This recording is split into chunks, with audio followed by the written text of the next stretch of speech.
नमस्कार अंडमान वासियों, मैं doctor Jyotirmoy Das, senior consultant interventional cardiologist Andaman आ रहा हूँ। मैं आपका कुछ भी अगर हार्ट का प्रॉब्लम हो, हार्ट में दर्द हो, पल्पिटेशन हो या कोई आपको धड़कन तेज हो रहा हो तो आके हमसे मिलिएगा। हम आपके जगह आ रहे हैं और आपको हमारा इंतज़ार रहेगा और हम आपको वहीं पर देखेंगे। Thank you.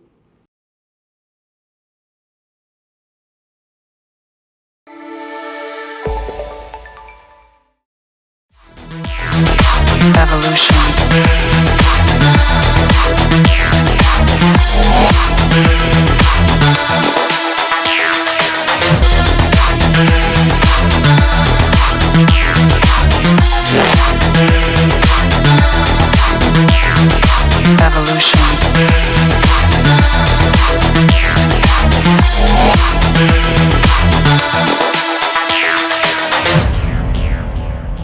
नमस्कार, मैं यामिन न्यूज़ अंडमान 24/7 में आप सभी का स्वागत करता हूं।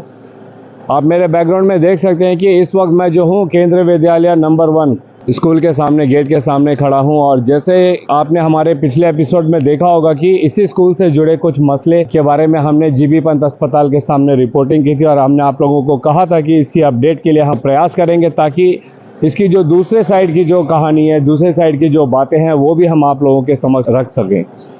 आपने हमारे पिछले एपिसोड में सुना होगा कि यहाँ पे जो है इस साल 58 बच्चे तीनों स्ट्रीम में मिलाकर फेल हुए हैं, जो एक बहुत ही बेशक निराशापूर्ण बात है कि एक स्कूल में इतने सारे बच्चे एक पर्टिकुलर क्लास के जो स्ट्रीम्स होते हैं उसमें फेल हुए हैं, दैट इज़ 11th क्लास के तमाम स्ट्रीम्स में मिलाकर।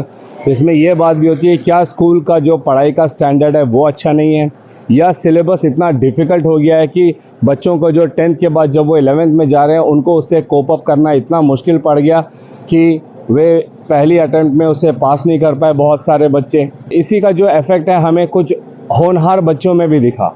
इसमें कई सारी बातें थी। जब पेरेंट्स ने बताया था कि खासकर जो फिज़िक्स के टीचर है उन्होंने एक तरह से बच्चों को चैलेंज किया था कि वे इस साल 11th क्लास पास करके दिखाएं। और फिर उनके पेरेंट्स का ये भी कहना है कि उनके बच्चे पिछले स्कूल में क्लास 10th में टॉपर रहे हैं, यहाँ तक कि न्यूज़पेपर में भी उनका नाम दिखाया गया था।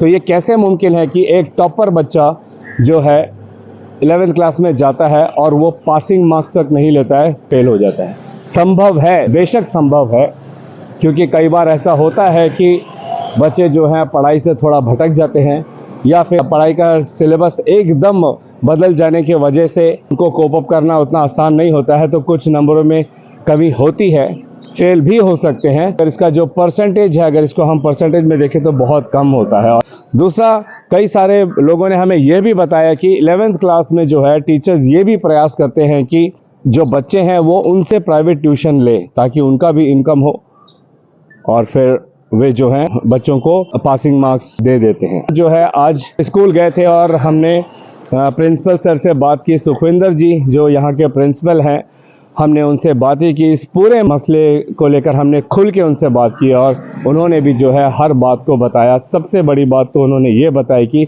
उनके हाथ में एक बार जब एग्ज़ाम हो जाता है तो फिर बच्चों का पास होना फेल होना ये प्रिंसिपल के हाथ में नहीं होता है, क्योंकि उनका ये साफ साफ ये कहना है कि बच्चे 11th क्लास में एग्ज़ाम यहाँ ज़रूर देते हैं, मगर उनका जो पेपर्स है वो चेकिंग के लिए आउट ऑफ स्कूल दूसरे स्कूल में जाता है। तो वहाँ के जो टीचर्स हैं वो नहीं जानते कि वो किस बच्चे का पेपर चेक कर रहे हैं, क्योंकि वहाँ पर जो है रोल नंबर लिखा रहता है। तो ये साफ साफ प्रिंसिपल साहब का कहना है कि ये हो ही नहीं सकता कि किसी भी बच्चे का शक्ल देख के या उसका प्रीवियस 1 साल का जो भी बिहेवियर रहा है स्कूल में, जैसा भी कंडक्ट रहा है, उसको देखकर मार्किंग किया गया हो।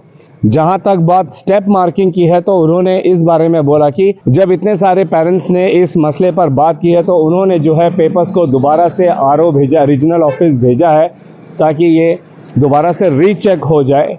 और अगर इस रीचेकिंग में इनके नंबर बढ़ते हैं तो वो डेफिनेटली पास हो जाएंगे। मगर उनका अनुमान है कि ऐसा होना बहुत ही मुश्किल है, मगर हो जाए तो बच्चे डेफिनेटली पास हो जाएंगे।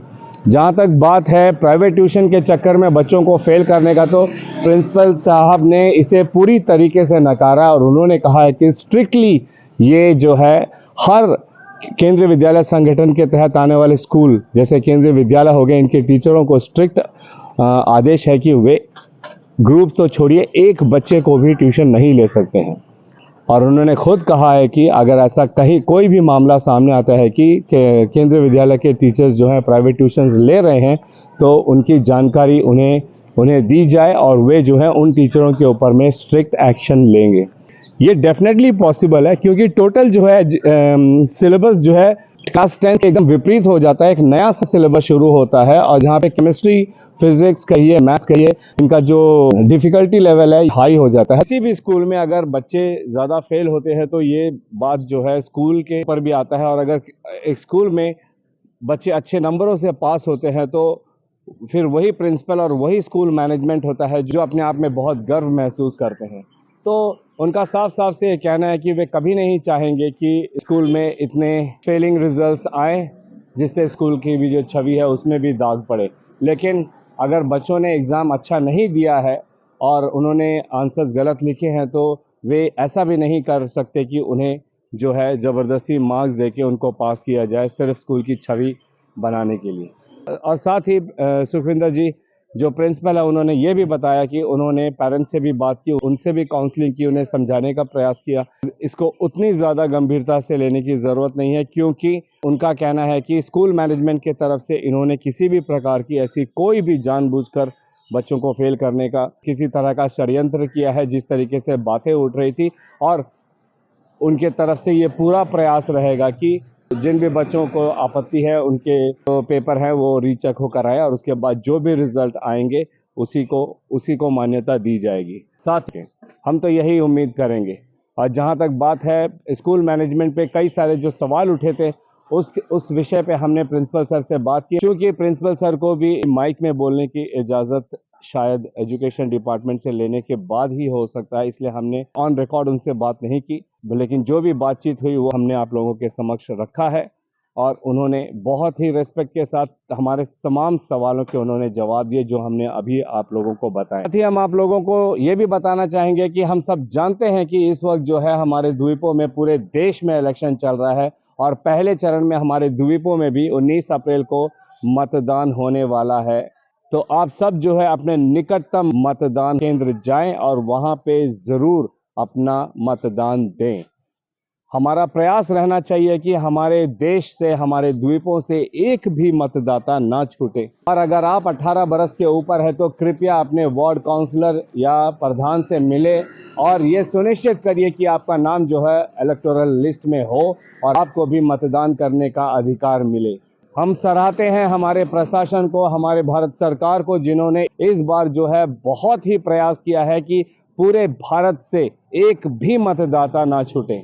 और ये तभी मुमकिन है जब हम सब इसे अपनी खुद की जिम्मेदारी समझकर हम आगे बढ़ेंगे, तो ये सपना भी ज़रूर पूरा हो सकता है। तो इसके लिए कृपया आप सब जागरूक होइए कि मतदान करना हमारे देश की उन्नति के लिए कितना ज़रूरी है। तो 19 अप्रैल को आप सब जाइए, अपने साथ जितने भी एलिजिबल लोग हैं जिनको मतदान करने का अधिकार है उन सबको भी लेकर जाइए निकटतम मतदान केंद्र और वहां पे अपना मत ज़रूर दीजिए। इसी उम्मीद के साथ और कैमरा पर्सन दीपिका सोनी के साथ मैं यामीन, न्यूज़ अंडमान 24/7। नमस्कार।